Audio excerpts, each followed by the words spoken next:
Stay down, the driver said, his voice so calm that it almost disappeared beneath the rain tapping against the armored SUV. The billionaire CEO beside him stared in disbelief. She had hired a quiet single father to drive her across the city. She had no idea she had just placed her life in the hands of a man who once belonged to one of the most elite military units in America. The convoy rolled through downtown Seattle beneath a sky heavy with steel-gray clouds. Office towers reflected streaks of fading afternoon light, while commuters hurried toward parking garages, umbrellas tilted against the wind. Everything looked ordinary. The traffic lights changed on schedule. Delivery trucks rumbled through intersections. Business executives hurried across sidewalks with coffee cups in hand. Yet Ethan Brooks felt something he had learned never to ignore. Something was wrong. His hands rested lightly on the steering wheel, relaxed enough to appear effortless, but every mirror, every reflection in the polished windows, every movement on the road quietly settled into place inside his mind. Years had passed since he left the Navy. Years since he promised himself he would never again measure every stranger by the possibility of danger. But some instincts never retired. They simply learned to stay silent. Victoria Hayes continued reviewing the merger documents balanced neatly on her lap. As CEO of Hayes Global Holdings, every minute of her day belonged to someone else. Investors expected confidence. Employees expected leadership. Competitors waited for mistakes. She rarely noticed the driver beyond the professionalism that came with punctual arrivals and smooth turns. Ethan preferred it that way. Invisible people were rarely questioned. Invisible people could protect others without asking for recognition. 3 weeks earlier, he had walked into Hayes Global's headquarters wearing a pressed navy suit that had seen better days. His resume listed years of commercial driving, spotless safety records, and recommendations from transportation companies across Washington state. It said nothing about freezing nights on distant coastlines, impossible missions, or brothers who never came home. Those pages belonged to another lifetime, carefully folded away with a worn American flag inside a cedar box that only his 8-year-old daughter, Lily, had ever seen. Every morning before work, Ethan braided Lily's blonde hair the best he could, packed her lunch, and reminded her to smile even when life felt unfair. She always hugged him before climbing onto the school bus. "See you after dinner, Dad," she would say. Those 5 words mattered more to him than medals ever had. Driving for Victoria Hayes was never supposed to become anything more than another honest paycheck. Tuition bills, groceries, and mortgage payments had little interest in a man's past. They only cared about tomorrow. Yet from his very first day, small details refused to fit together. A black SUV appearing twice along different routes. A security camera facing the wrong direction. An unfamiliar maintenance worker studying the executive parking garage a little too carefully. Ethan mentioned each concern with quiet respect. Corporate security thanked him politely. Victoria assumed he was simply being cautious. After all, he was just a new driver. Outside, thunder rolled softly across Puget Sound as the convoy approached another intersection. Ethan's eyes lifted toward the rearview mirror one more time. A familiar vehicle appeared exactly where he expected it. His heartbeat never changed. His breathing remained steady. He eased one hand toward the communication button beside the steering wheel and looked ahead with the same peaceful expression that had convinced the world he was nothing more than a struggling single dad searching for another chance. Only this time, the past he had buried was about to step back into the driver's seat. Ethan pressed the communication button only long enough to alert the lead security vehicle that traffic ahead did not feel right, then released it before anyone could hear uncertainty in his voice. He never believed in sounding alarms without proof. Discipline had taught him that calm thinking always traveled farther than panic. The reply came almost immediately. "Everything is clear, Mr. Brooks. Continue on schedule." Ethan answered with a simple "Understood," and guided the sport utility vehicle smoothly through another green light as though nothing had changed. Victoria looked up from her tablet for the first time in several minutes. "You have been checking your mirrors every few seconds since we left the office," she observed. "Is something bothering you?" Ethan kept his eyes on the road. Probably nothing, ma'am. I'd just like to stay aware of what is happening around us. Victoria studied him for a brief moment before returning to another page of financial reports. She had spent her career surrounded by confident executives who loved to hear themselves speak. Ethan was different. He never exaggerated. He never complained. If he offered an opinion, it came quietly and without drama. That unusual restraint had earned a small measure of respect, even if she still knew almost nothing about the man driving her across Seattle. Earlier that morning, the headquarters of Hayes Global Holdings had awakened before sunrise. Glass walls reflected the first orange glow over Elliott Bay while employees hurried through revolving doors carrying laptops and steaming coffee. Ethan had arrived 30 minutes early as always. He inspected the vehicle himself, checked the tire pressure, confirmed the fuel level, and quietly wiped away a fingerprint from the rear passenger window. Nobody had asked him to do those things. He simply believed that details mattered. Inside the executive lobby, the marble floors shined beneath soft lighting. Receptionists greeted investors by name, while assistants rushed between elevators carrying presentation folders. Ethan remained near the entrance beside the security desk, unnoticed by almost everyone passing through the building. He preferred it that way. Invisible people heard conversations others ignored. They noticed habits that busier people overlooked.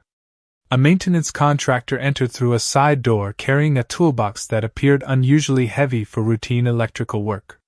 Ethan watched him exchange a brief glance with another unfamiliar worker near the loading dock. Nothing happened. Both men continued walking in opposite directions. Still, Ethan stored the image away without judgment. Experience had taught him that memory was often more valuable than suspicion. During the lunch break, he called Lily from a quiet corner outside the parking garage. She answered after the second ring with the cheerful excitement only an 8-year-old could bring into an ordinary afternoon. "Daddy, I got every spelling word right today."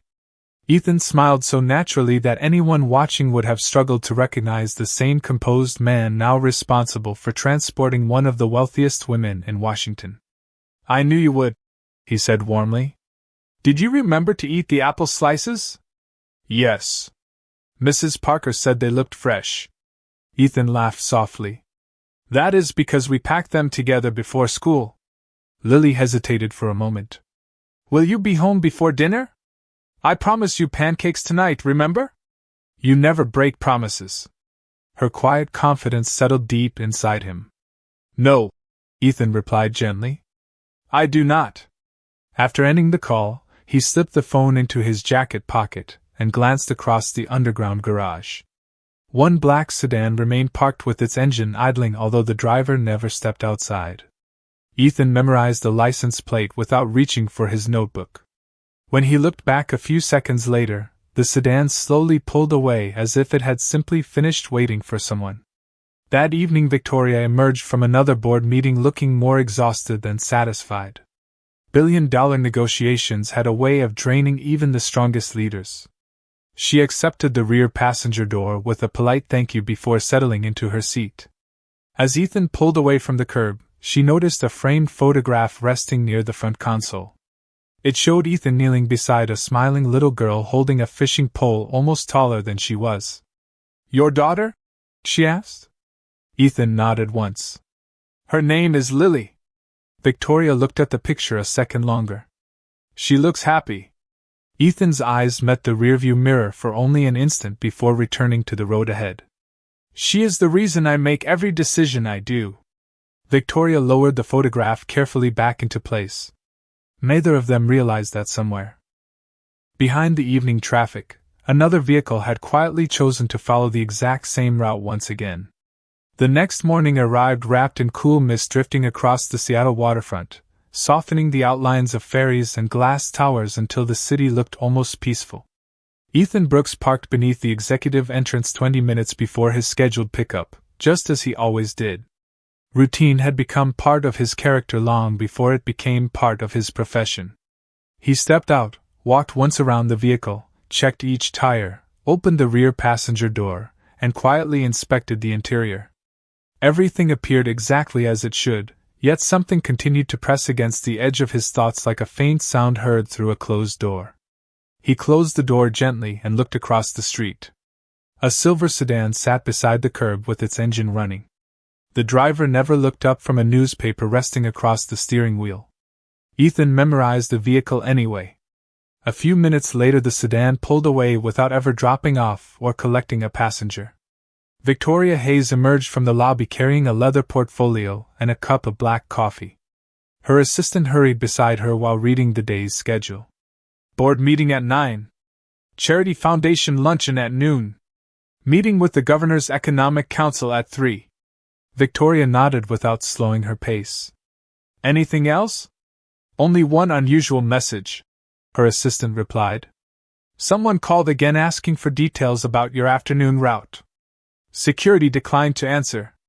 Victoria sighed. Probably another reporter. Ethan opened the rear passenger door. Victoria thanked him with a tired smile before taking her seat. As they merged into the morning traffic, Ethan watched a dark pickup truck move through 2 lanes without gaining ground, maintaining nearly the same distance behind them. It might have meant nothing. It might have meant everything. He waited another 5 minutes before speaking. Ma'am, may I suggest a different route to downtown? Victoria looked up from her calendar. Construction? No, ma'am. Just a feeling that another street would be more efficient. Today. She studied him through the rearview mirror. You have said that twice this week. Ethan nodded. I know. Is there something specific you are not telling me? He answered carefully. Not yet. I do not have facts. Only patterns. Victoria folded her hands across the portfolio. Patterns? The same vehicles appearing on different routes. Questions about your schedule. Small things that probably have simple explanations. She remained silent while rain began tapping softly against the windshield. The quiet inside the cabin felt heavier than before. Finally she said, You realize my security team includes former federal agents? Yes, ma'am. And you believe you are seeing something they are missing? Ethan took a slow breath before answering. I believe everyone sees what they have been trained to notice. His words carried no pride and no challenge. Only quiet honesty. Victoria considered that answer longer than she expected. At headquarters, she requested that Ethan remain nearby instead of waiting in the parking garage. It surprised him slightly, although he never showed it. Hours passed as executives moved between conference rooms while assistants crossed polished hallways carrying contracts worth hundreds of millions of dollars. Ethan remained near the lobby windows, observing reflections more often than the people themselves. Shortly after noon, one of the building's security supervisors approached him. Mr. Brooks. Ethan turned politely. Yes, sir? The chief executive officer mentioned some concerns you raised. Only observations. The supervisor smiled politely. We reviewed everything. Nothing unusual showed up. I am glad to hear that. Ethan replied. The supervisor started walking away before pausing. Out of curiosity, where did you learn to notice details like that? Ethan smiled faintly. Driving teaches patience. The supervisor chuckled and continued down the hallway, accepting the simple explanation without another question. Ethan watched him disappear around the corner before his attention shifted toward the revolving front door. The same maintenance contractor from 2 days earlier entered carrying another heavy toolbox. This time he paused near a building directory, although he never looked at the names. His eyes drifted instead toward the executive elevators before he quietly walked away. Ethan felt the familiar weight of instinct settle into place once more. By late afternoon, Victoria finished her final meeting and entered the vehicle looking more thoughtful than exhausted. Before Ethan started the engine, she leaned slightly forward. Tell me something honestly, she said. If your instincts become more than patterns, will you tell me immediately? Ethan met her eyes in the rearview mirror. Immediately. Victoria nodded once. Good. Because for the first time in a very long time, I think someone may actually be paying attention. The following morning dawned clear after 2 days of rain, and sunlight spilled across the glass towers of downtown Seattle, turning every window into a mirror. Ethan Brooks eased the vehicle through the security gate with the same measured confidence that had become part of his daily routine. He greeted each guard by name, accepted a nod in return, and parked beneath the executive entrance. To everyone watching, he looked exactly like what his employment records claimed he was, a dependable private driver doing an honest job. Yet before he even stepped out of the vehicle, his eyes had already noted 3 details that did not belong. A delivery van had changed parking spaces twice within 10 minutes. A security camera above the entrance had shifted several degrees away from its normal angle. A visitor wearing an expensive business suit entered through the front doors without carrying a briefcase, computer, or identification badge. None of those things proved anything by themselves. Together they formed another quiet pattern. Ethan closed the driver's door without a sound and walked toward the lobby. The polished marble reflected morning light, while employees hurried toward elevators carrying fresh coffee and laptop bags. Conversations echoed softly beneath the high ceiling. Somewhere a piano recording drifted through hidden speakers, gentle enough to calm even the busiest executive. Ethan appreciated places that valued quiet. Quiet allowed people to notice what noise often buried. As Victoria Hayes exited the executive elevator, several department directors immediately surrounded her with questions about contracts, investment forecasts, and an upcoming charity gala. She answered each one with calm authority before finally reaching Ethan near the entrance. "Good morning," she said. "Good morning, ma'am," he replied. "Long day ahead?" He smiled faintly. "Every good day usually is." She returned the smile before walking toward another meeting. One of the senior security officers watched the brief exchange with mild curiosity. His name was Daniel Mercer, a retired police lieutenant who had spent nearly 3 decades protecting public officials before joining Hayes Global Holdings. He approached Ethan a few minutes later. "Mr. Brooks," he said, "walk with me." The 2 men crossed the lobby together in comfortable silence. Mercer finally spoke. "You have good situational awareness." Ethan simply nodded. "Most drivers stare at their phones while they wait. You spend your time watching reflections in windows." Ethan answered honestly. "Reflections often show what people miss." Mercer looked at him with growing interest. "Where did you learn that?" Ethan paused for only a second. "Life has good teachers." Mercer laughed quietly. "That sounds like something an old instructor of mine used to say." Before Ethan could answer, an alarm briefly sounded from a maintenance panel near the loading dock. Employees glanced toward the noise before continuing their conversations. Ethan instinctively turned toward the sound, immediately locating every nearby exit, every staircase, and every possible route away from the lobby. The movement lasted barely 2 seconds before he relaxed again. Mercer noticed every bit of it. "That was not the reaction of a chauffeur," he said softly. Ethan remained silent. Mercer folded his arms. "Military?" Ethan looked toward the lobby entrance where Victoria had disappeared into another meeting. "A long time ago." "Army?" Mercer asked. Ethan shook his head once. "No, sir." "Marine Corps?" Another quiet shake of the head. Ethan offered nothing more. Mercer smiled to himself. "Whatever branch it was, they trained you well." Ethan answered with complete sincerity. "The people who trained me cared more about bringing everyone home than looking impressive." Those words lingered in Mercer's thoughts long after the conversation ended. That afternoon, Victoria's schedule changed unexpectedly when a potential investor requested a private meeting at a waterfront conference center instead of the corporate office. Several executives complained about the inconvenience. Ethan said nothing while reviewing the revised driving route. As he traced the streets with his eyes, he quietly noticed that every alternate path narrowed into construction zones before reaching the harbor. He walked to Victoria's office and knocked gently. "Come in," she called. Ethan stepped inside. "Ma'am, would you mind leaving 15 minutes earlier than planned?" She looked up from a stack of reports. "Why?" "I would rather have extra time than not enough." She studied him for a long moment. "That answer tells me you still have not stopped trusting your instincts." Ethan met her eyes calmly. No, ma'am. They have never given me a reason to. Victoria slowly closed the folder in front of her. Then we leave 15 minutes early. As Ethan turned to leave, she watched him a little differently than before. For the first time, she no longer saw only the quiet father who drove her across the city each day. She saw a man carrying years of discipline that no ordinary job application could ever explain, and somewhere deep inside, she began to wonder what kind of past could teach someone to notice danger long before anyone else even realized it existed. The black sport utility vehicle rolled away from Hayes Global Holdings exactly 15 minutes earlier than originally planned, just as Victoria had agreed.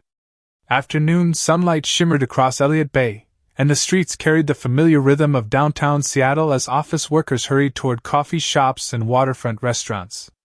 Everything appeared perfectly ordinary. That was exactly what unsettled Ethan Brooks. Ordinary was often the best disguise for something carefully planned.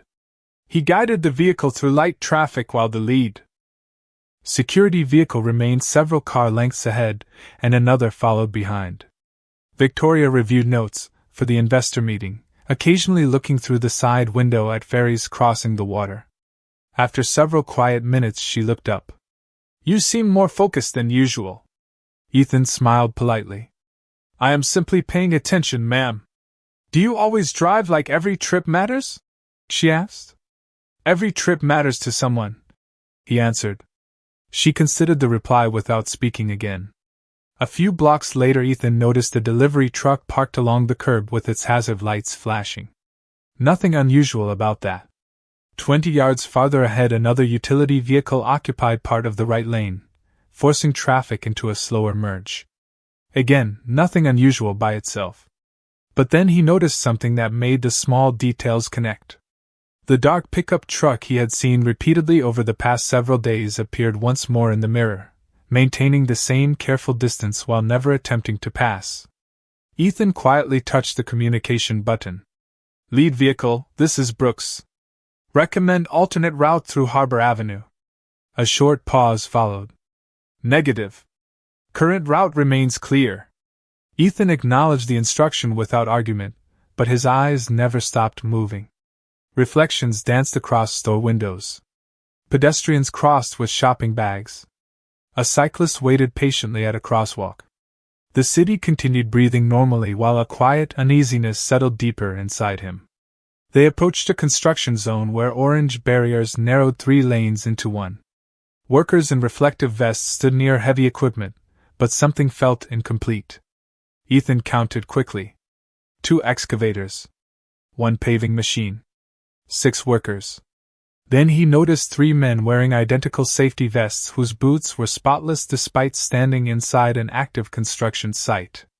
Real construction workers rarely finished an afternoon with perfectly clean boots. Ethan slowed the vehicle slightly.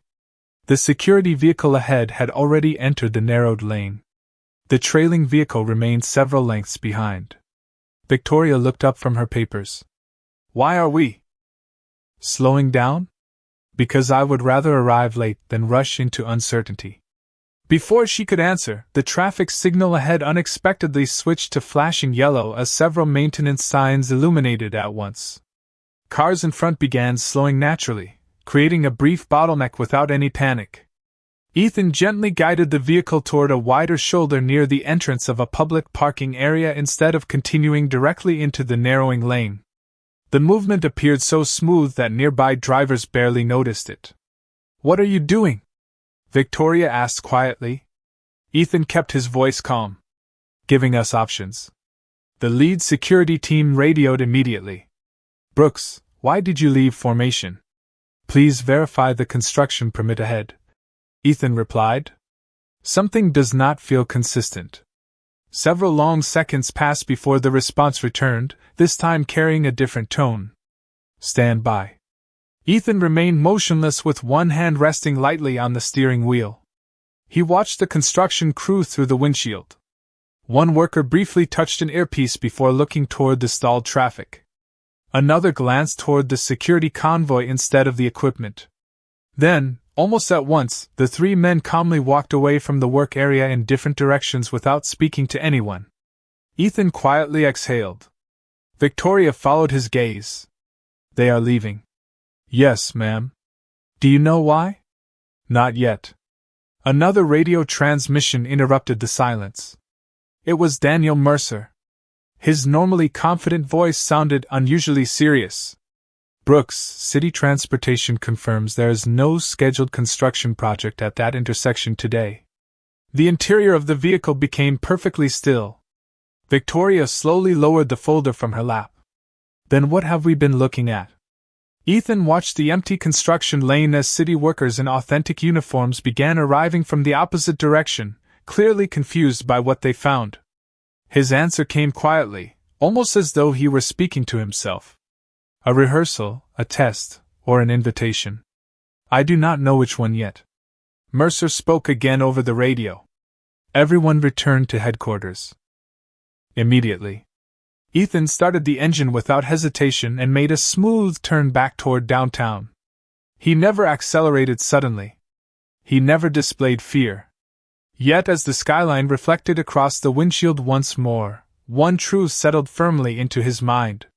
Whatever had been quietly unfolding around Victoria Hayes was no longer a collection of disconnected patterns. Someone had just confirmed that they were watching her every move, and for the first time, Ethan knew with absolute certainty that the real challenge had not even begun. The return drive to Hayes Global Holdings unfolded beneath a sky that had turned pale with the approach of evening.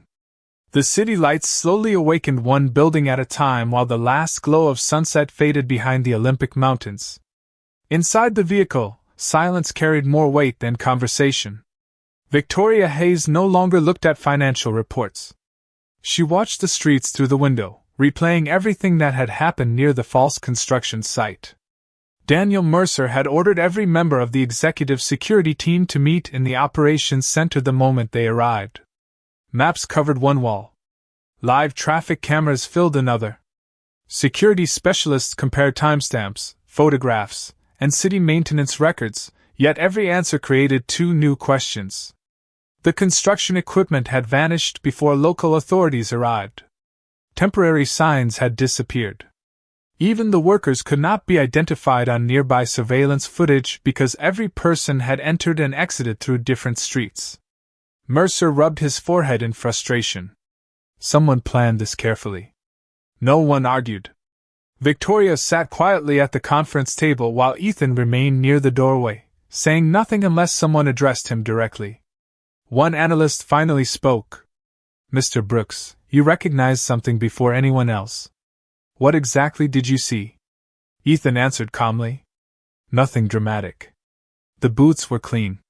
The workers were watching traffic instead of machinery. One man kept touching his earpiece. The lane narrowing gave us only one direction to travel. The details did not belong together. Several people exchanged uncertain looks.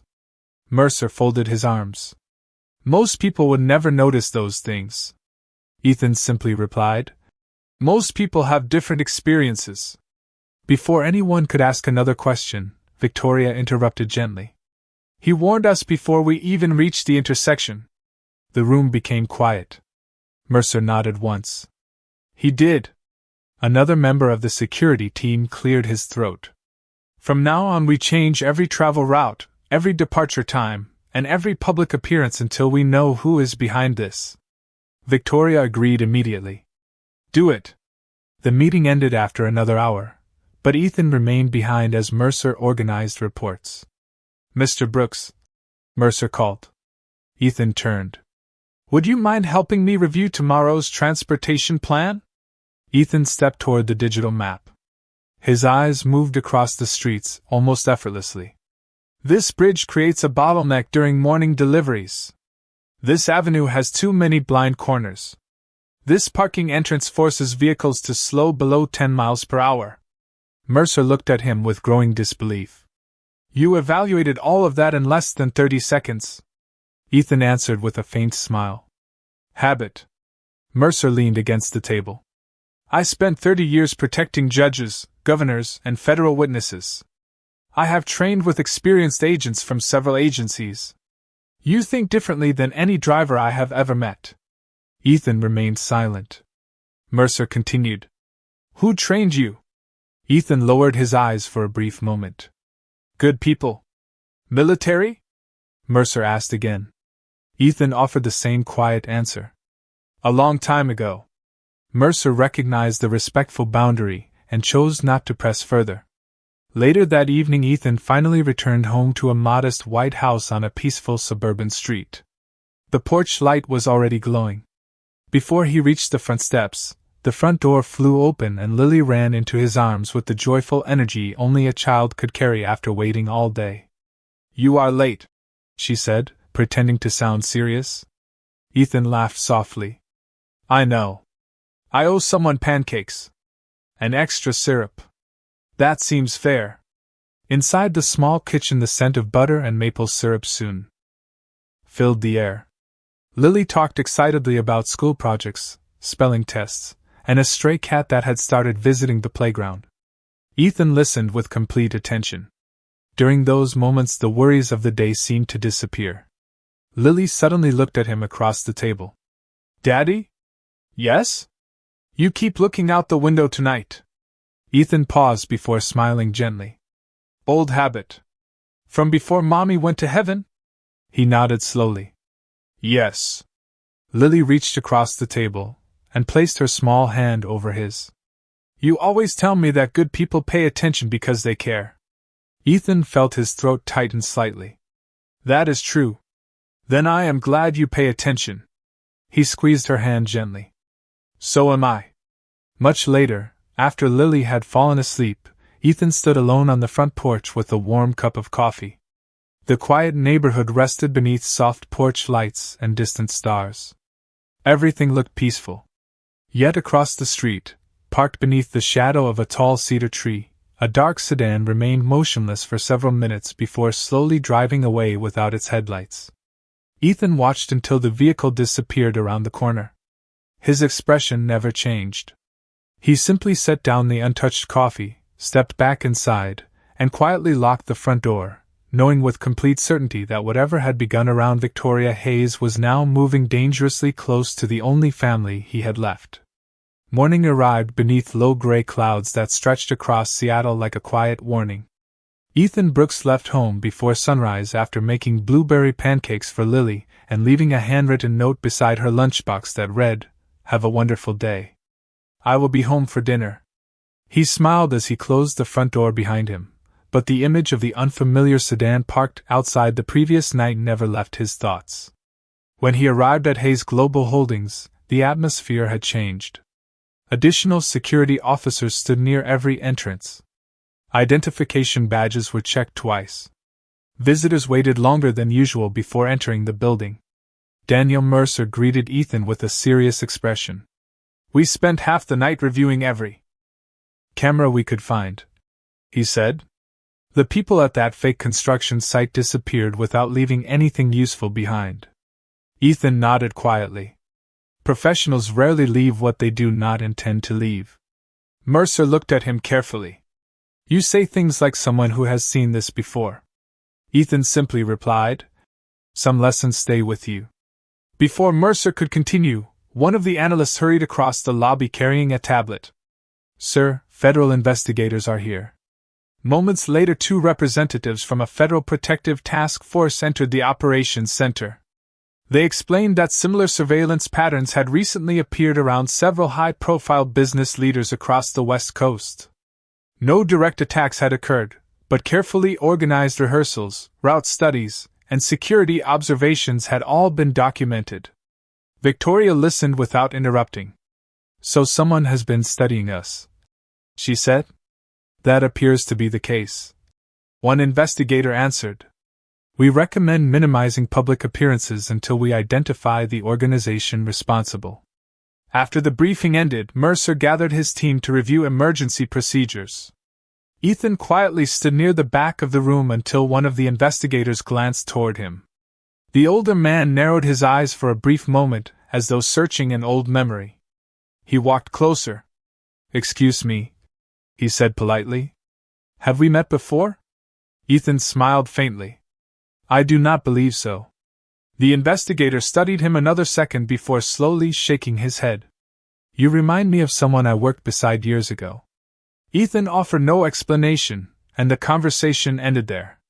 Later that afternoon, Victoria insisted on keeping one commitment that could not be postponed: a private meeting with the board chairman at a historic waterfront hotel. Security increased the convoy and selected a completely different route from the previous day. Ethan reviewed every street one final time before opening the rear passenger door. As they crossed the city, rain began falling lightly, leaving silver reflections across the pavement. Traffic moved steadily. The route appeared clear. Yet Ethan noticed another detail. A white cargo van entered the roadway 2 intersections behind them, and remained there regardless of lane changes or traffic flow. He quietly informed Mercer through the radio. "Possible surveillance vehicle at 6 o'clock. Mercer answered immediately. "Confirmed. We are monitoring it." Instead of showing concern, Victoria calmly closed her notebook. "Do you think they are following us again?" Ethan answered without taking his eyes off the road. "I think someone wants to understand how we respond." She folded her hands together. "And what do we do?" "We stay predictable to each other, and unpredictable to everyone else." The answer settled over the cabin like quiet confidence. When they reached the waterfront hotel, Mercer instructed every vehicle to reposition before anyone exited. Ethan parked beneath the covered entrance but remained inside for several extra seconds, carefully watching the reflections in the glass doors instead of the people walking through them. Hotel guests came and went naturally. Bell attendants smiled. Valet drivers greeted arriving visitors. Then Ethan noticed an elderly man standing near a flower display with perfect posture despite leaning on a polished wooden cane. Their eyes met for only an instant. The older gentleman smiled warmly before giving Ethan the smallest nod imaginable. It was not a greeting shared between strangers. It was the silent acknowledgement of someone recognizing another professional. Ethan's expression remained calm, but something inside him shifted. The elderly man quietly entered the hotel without another glance. Mercer approached the driver's window. "Everything all right?" Ethan looked toward the lobby once more. "Yes." "You look like you recognize someone." Ethan hesitated before answering. "Maybe someone recognized me." Mercer frowned slightly, unsure what that meant. As Victoria disappeared into the meeting inside the hotel, Ethan remained beside the vehicle watching every entrance with the same patient discipline he had carried for years. For the first time since accepting the driving job, he realized the carefully hidden life he had left behind might no longer be willing to stay buried. Victoria Hayes returned from the board meeting nearly an hour later, but something in her expression had changed. She thanked each member of the security team before walking toward the vehicle where Ethan Brooks waited beside the open rear passenger door. "Everything went well?" he asked. She nodded slowly. "The meeting did. My thoughts are another story." Ethan closed the door gently after she settled into the back seat and guided the vehicle away from the waterfront hotel. Evening traffic flowed steadily through downtown Seattle while the first lights of restaurants and theaters reflected across the rain-soaked streets. Either of them spoke for several minutes. Finally, Victoria broke the silence. "The chairman asked me an unusual question today." Ethan glanced briefly at the rearview mirror. "What was that?" "He wanted to know why I suddenly trusted my driver more than some of my executives." Ethan smiled faintly. "What did you tell him?" She looked out the window before answering. "I told him trust is earned quietly." Those words lingered inside the vehicle long after they were spoken. Ethan focused on the road ahead, but somewhere deep inside he felt a quiet gratitude. Respect had always mattered more to him than recognition. Back at headquarters, Daniel Mercer requested one final review before everyone went home. Updated photographs of suspicious vehicles appeared across several monitors. Timelines filled an entire wall. Federal investigators had expanded the inquiry, but no names had yet been attached to the carefully coordinated surveillance. During the meeting, one analyst projected a series of traffic camera images taken over the previous week. "This white cargo van appeared near 3 different executive routes," she explained. "This black pickup appears for separate times." Ethan quietly studied each image. Then he pointed toward a reflection captured in the window of a nearby building. Can you enlarge that? The technician zoomed in. Reflected in the glass stood the elderly gentleman with the polished wooden cane whom Ethan had noticed outside the waterfront hotel. The image was small but clear enough to recognize. Mercer looked from the screen toward Ethan. That is the man you saw today? Ethan nodded once. Yes. Do you know him? Ethan remained silent for several seconds. Finally he answered with complete honesty. I know the kind of people who carry themselves that way. Mercer waited patiently. Military? Ethan met his eyes. Someone who spent a lifetime making difficult decisions. Before Mercer could ask anything more, one of the federal investigators entered carrying a thin folder. We identified the gentleman from the hotel, he announced. Retired Admiral Thomas Whitaker. Decorated Navy officer. He occasionally advises federal security agencies. Ethan lowered his eyes almost imperceptibly. Mercer noticed. You have heard of him? Ethan answered quietly. Many people have. The investigator continued. According to the Admiral's office, he was not attending the hotel meeting. He refuses to explain why he was there. The room fell silent. Mercer slowly turned toward Ethan again. I have the feeling we are missing an important piece of this puzzle. Ethan offered only a respectful nod. That night Victoria made an unexpected decision. Instead of returning directly to her downtown penthouse, she asked Ethan to stop near a neighborhood grocery store. I need a few things before I go home, she explained. Ethan parked beneath the lights while Mercer discreetly positioned security nearby. Victoria walked through the quiet aisles without the attention that usually followed one of the state's most recognizable business leaders. As she reached the checkout line, she noticed Ethan carrying a small basket containing pancake mix, strawberries, milk, and a package of colored pencils. Shopping for your daughter? She asked with a warm smile. Ethan looked slightly embarrassed. She has an art project tomorrow. Victoria glanced at the colored pencils. Those were my favorite when I was her age. Ethan smiled. She says the purple one disappears first every time. Victoria laughed softly, the sound lighter than it had been in days. For a few peaceful minutes they were no longer a billionaire executive and her driver.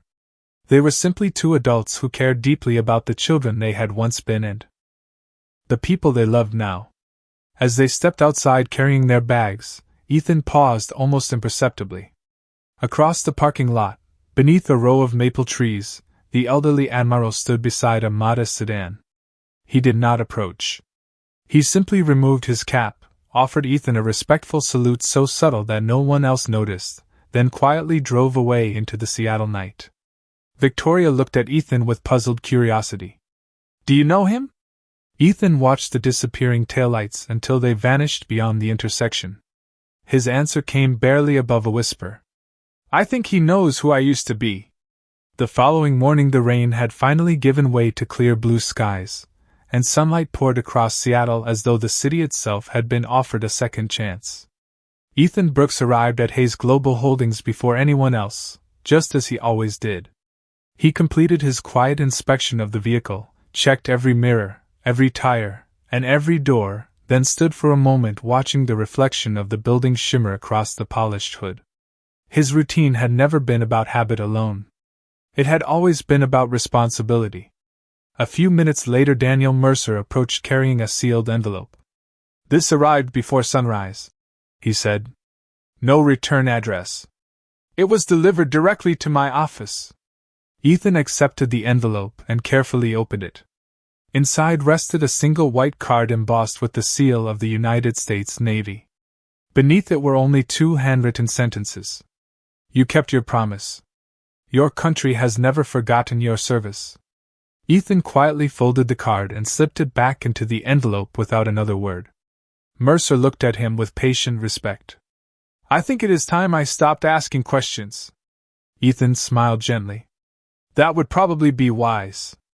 Before the conversation could continue, Victoria Hayes stepped out of the executive entrance. She carried no portfolio that morning, only 2 cups of coffee. She handed one to Ethan. I thought you might need this. Ethan accepted it with quiet gratitude. Thank you, ma'am. She looked at him for a long moment before speaking again. I have spent my entire career believing I could measure people by resumes, titles, and accomplishments. I was wrong. Ethan lowered his eyes slightly. Most people do the best they can with the information they have. Victoria smiled. You gave me something better than information. You gave me perspective. Later that afternoon, the federal investigators returned with their final report. Working together with local authorities and corporate security, they had determined that the suspicious surveillance network had dissolved after discovering its activities had been detected. No further incidents had occurred, and every indication suggested that the operation had been abandoned before anyone was harmed. Daniel Mercer closed the final folder and released a slow breath. Sometimes the greatest victory is preventing a tragedy that never makes the news. Ethan nodded quietly. That is usually how success looks. As the meeting ended, Victoria asked Ethan to remain behind. The executive conference room grew silent after everyone else departed. Floor-to-ceiling windows overlooked Elliott Bay where ferries crossed calm blue water beneath bright afternoon sunlight. Victoria placed a thin folder on the table between them. I would like to offer you a new position. Ethan looked at the folder but did not open it. What position? Director of Executive Security for Hayes Global Holdings. Ethan remained silent. She continued. The salary is far more than you earn now. The benefits are excellent. You would oversee every aspect of executive protection, emergency planning, and corporate safety. Ethan smiled politely but did not immediately answer. Victoria leaned forward. There is one more thing. I want you to build the kind of team that protects people with dignity instead of fear. Ethan finally opened the folder before quietly closing it again. May I ask one question? Of course. Will I still be home in time to have dinner with Lily every evening? Victoria's eyes softened. That is the first question you asked? Ethan nodded. It is the most important one. She smiled warmly. Then we will build the schedule around that promise. For the first time in many years, Ethan allowed himself to laugh softly. In that case, I would be honored to accept. Several weeks later, Hayes Global Holdings introduced its new director of executive security during a company gathering. There were no dramatic speeches and no mention of Ethan's military past. Admiral Thomas Whitaker attended quietly from the back of the room. As the applause faded, he simply placed one hand over his heart before leaving without requesting recognition. Ethan understood the gesture without needing a single word. That evening he pulled into the driveway of his modest home just before sunset. Lily burst through the front door carrying a school drawing filled with bright purple flowers and smiling stick figures. You made it home for dinner, she shouted happily. Ethan knelt and hugged her tightly. I told you I would. Victoria arrived a few minutes later carrying a homemade apple pie instead of business papers. She laughed as Lily proudly invited her inside. The kitchen soon filled with warm conversation, the smell of fresh pancakes, and the simple comfort of people who had learned that real strength never demanded attention. It simply protected others with quiet grace. Ethan looked around the table and realized that the greatest mission of his life had never been the one hidden inside old military records. It was this small home, this little girl, these honest friendships, and the chance to live each ordinary day with dignity. Sometimes the bravest heroes were not remembered because of the battles they fought. They were remembered because, after laying down every title the world admired, they chose to become the kind of father, friend, and neighbor the world needed most.